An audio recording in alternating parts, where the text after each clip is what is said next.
Hello, and welcome back to the Niwot podcast. If you're joining us for the first time, then I guess it's just welcome. Today, I'm joined by Sydney and Josh, the co-editors-in-chief of the Niwot newspaper, The Green and Black, which you can catch a new issue of every month starting in October, or visit their website, thegreenandblack.com. So, welcome, guys. The first thing I want you to do is just go ahead and introduce yourselves. So I'm Josh, and I've been on the newspaper team for about a year and a half, but this year I am co-editor-in-chief with Sydney, and I'm really excited to be in a leadership position. Yeah, I'm Sydney. I'm a senior this year. I was one of the founders of the Green and Black last year, so it's a relatively new thing at our school, and I'm really looking forward to working with Josh. Right, he's a year younger, so we're trying to straighten out the whole leadership thing as we go along. It's definitely a work in progress, so I'm really excited to see how it's going to grow. That you know of, has there ever been a Niwot newspaper before? Yes, we actually had someone write about this for one of the initial issues. It's been a long time. So when I went and talked to a bunch of people in the office about, okay, what can I reference, right? Like, are there old issues somewhere? Like, what did they do before? One of the things that they said was that there had not been a newspaper here for upwards of 15, 20 years. Now, I don't know what the exact number is, but most of the teachers that are here right now don't remember a time when there was one. But there are some old pictures in yearbooks that you can find in the library that have pictures of kids carrying around typewriters everywhere. So it's been a while. Yeah, and that's one of the most interesting things about setting up the newspaper is we're kind of having to start from scratch, and that really gives us an opportunity to be creative with what we do, which is super exciting. Well, I know it's a CAST project that was started by you, Sydney, and Mercer, I believe.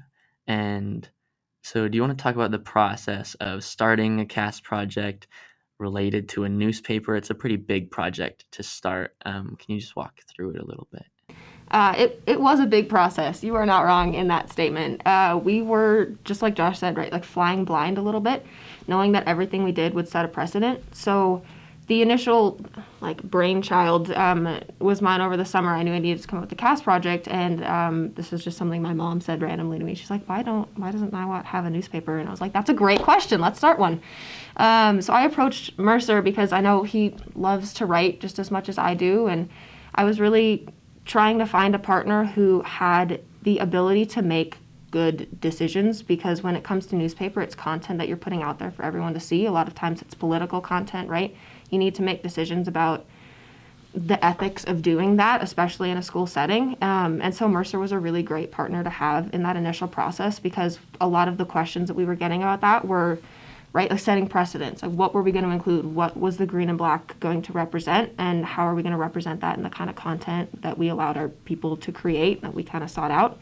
So it was a lot of pressure to do that well, because we knew that the things we did first were going to be things that people looked at in years to come. We did a lot of work talking to staff members and talking to students about, okay, how many people would be interested? Who could help us out with questions that we know very little about? Like, neither one of us really knew much about technology, but we knew we were going to need to know. So we talked to people who were more knowledgeable than us to start some of those things that we were less confident on. But after a couple months, I think we started in October and we released the first issue in December. We kind of had it down pat in the sense that we knew what we wanted, and it just took a lot of work to make sure we were instilling that in all of our staff members. I wasn't involved in a lot of the CAST stuff because I was still a sophomore. And I kind of got involved towards the end of the year, probably around February. And that's kind of when I got involved a bit in leadership and just coming up with some new ideas for stuff. And even to this day, we're still kind of running on the fly and coming up with new ideas and stuff to do all the time, because it hasn't been done for so many years. And you touched on this a little bit, and this is again for both of you now. Why do you believe Niwot needed a school newspaper? Niwot needed a school newspaper because we just have so many cool things here. Like, to put it very simply, there are so many amazing athletes who are doing amazing things. There are so many creative people who, right, I mean, just look at the number of art classes that Niwot has, not just creative writing-wise, but art, which is going to be a big part of our newspaper this year. But they just need an outlet for that kind of a thing. There was no, like, centralized system of how the rest of the school could participate in those kind of things that kids were creating. And the newspaper just made sense, right? Like with so much stuff going on at Niwot, just a way to report on it and make the rest of the students known, I think was a community that we created. And I'm really proud of what that's become, especially that there are over 50 kids involved now as full-time staff members, which is a lot of kids, right? Like I don't know how many other clubs have that many kids a part of it. And it's just because everyone has a voice to share and everyone wants a platform for that. And I think it's really special because of that. I don't know how many other things can give kids that opportunity. Yeah, and there's so many aspects to the newspaper. I think there's creative and art contests, there's reporting, there's journalists who are writing about international issues. And I think that gives everyone in the school a chance to write and take photos of and do art about what they care about. And that's definitely something that has been super, super cool to see over the past few months and let people kind of unleash their creative talent. Right. So I completely agree in that sense that Niwot is underappreciated in a lot of areas that don't get publicized enough. That is almost the main purpose of what we're doing right now at the podcast, is trying to get people who don't normally get enough attention to what they're doing and trying to spread it a little bit more. So, on that, can you describe the main purpose of the Niwot newspaper? You did it a little bit, but like educating, informing, entertaining, what would you say is sort of the main purpose?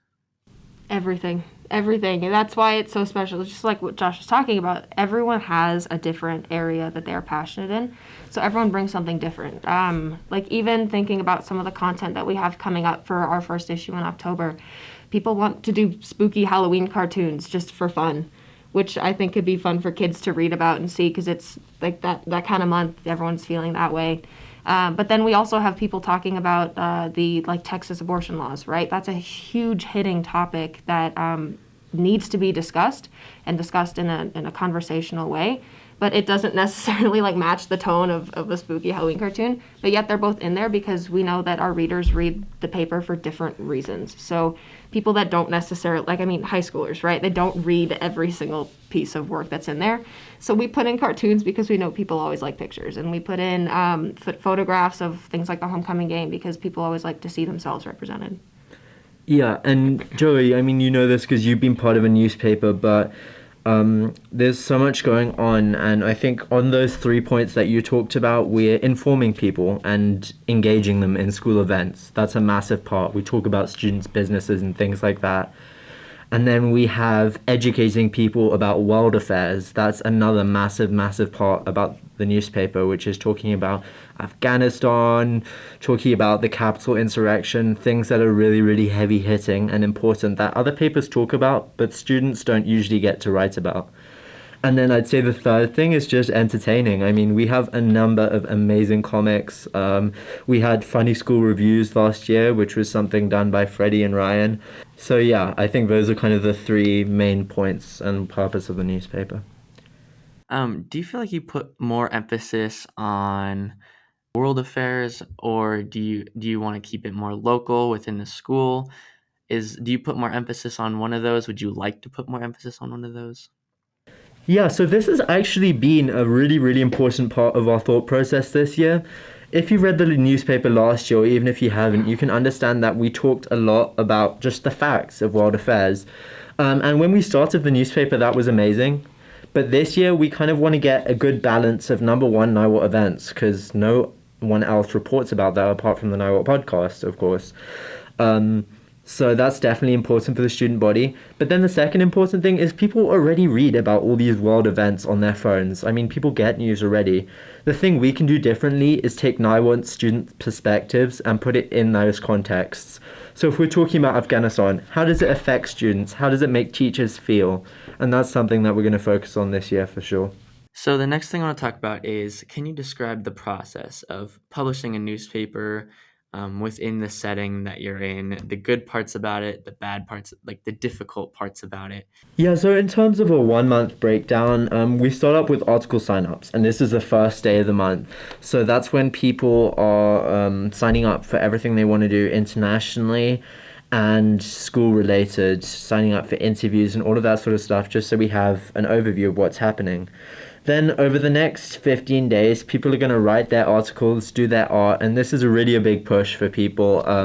It's something we definitely struggled with last year, I'd say, is getting people to produce their best content in that kind of short space of time.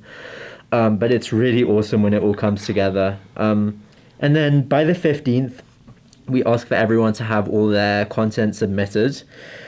And then we get our editors to look at grammar, mistakes, anything that is not really working grammatically or, I guess, content-wise. And they will edit those kind of things and send the raw articles to the format editors. And these format editors are a really, really important part of the newspaper.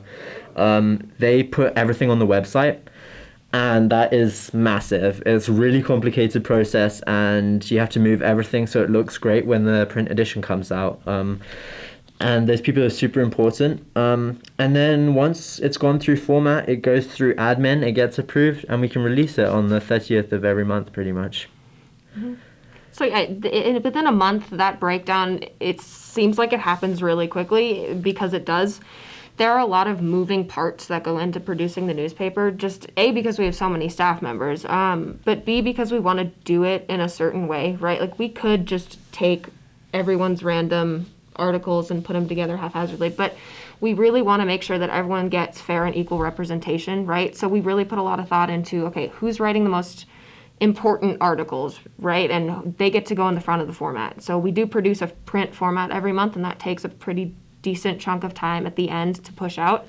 And that was something we had issues with last year, right? Like, okay, well, we don't have a ton of content editors this month because they all have soccer practice. So who's going to make up the difference? Because everyone is really busy.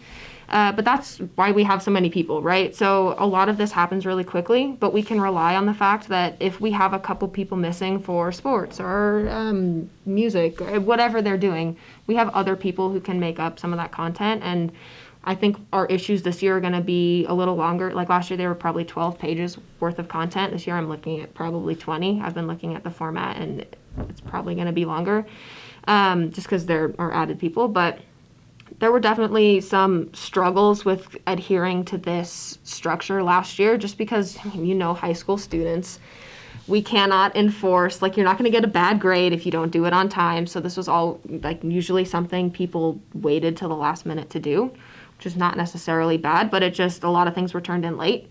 So we're trying to sharpen up this process this year so that we can get issues out pretty promptly at the end of the month and get that content, again, looked over by admin, because we do rely on them to release our issues to the general school via Schoology.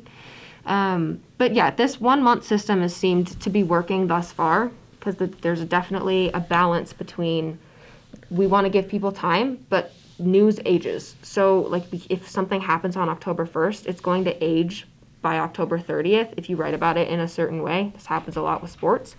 So we're really trying to sharpen that and teach our authors how to write in a certain way so that whatever they write in those first 15 days is still going to be applicable in the last 15 as well. What are sort of the difficulties when trying to give people freedom to write about things they want to, as far as world affairs or within the school? What are things that you can immediately red flag as you can't publish this in our newspaper? What are things that they red flag as you are not allowed to publish this?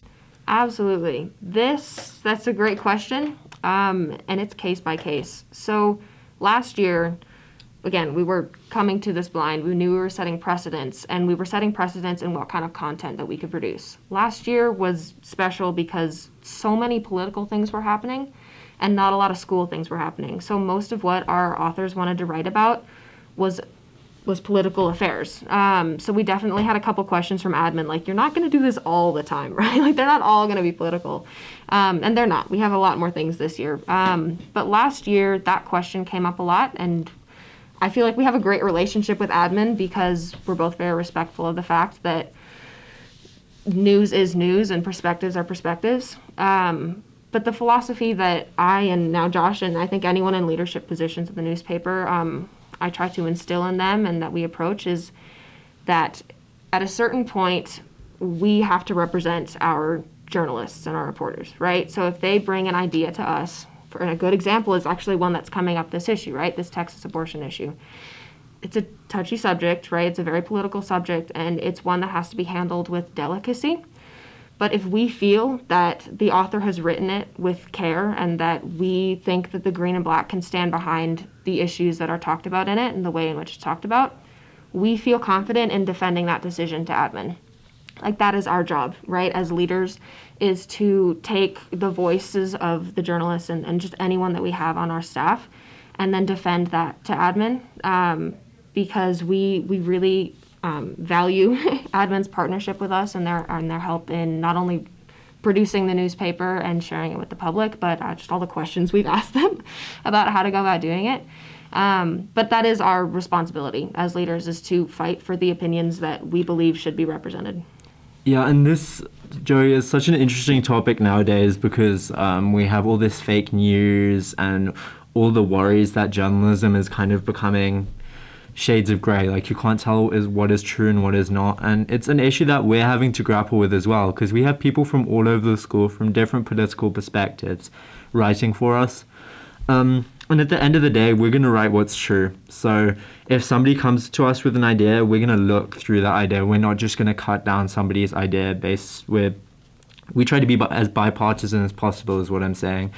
And then we're going to fight for the facts. So if you can back your thing up with facts, and this is something that a lot of teachers will say as well, if you can back your article up with great facts, great sources, we will fight for it and we will publish it as well. So Absolutely. Yeah, I think admin absolutely knows that. And again, we do a lot with Pinkerton, and he's offered us a lot of advice in this opinion versus unbiased. Like, that line is not as straight as a lot of our authors think it is. I actually think we should bring in some people to talk to them about that and talk to us about that, because it's not something that's commonly known, and it's a hard thing to do, is to toe that line, but it's super important when you're writing stuff like this, and it's something we want to instill in all of our creators. Before we leave, just to give you guys the floor, what do you guys got going on? How do we access the newspaper? How do we see it?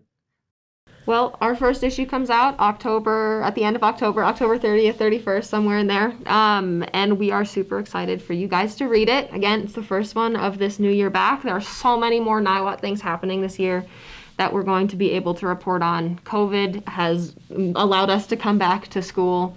So we have a lot of really cool things coming up, and we're excited for you guys to read it.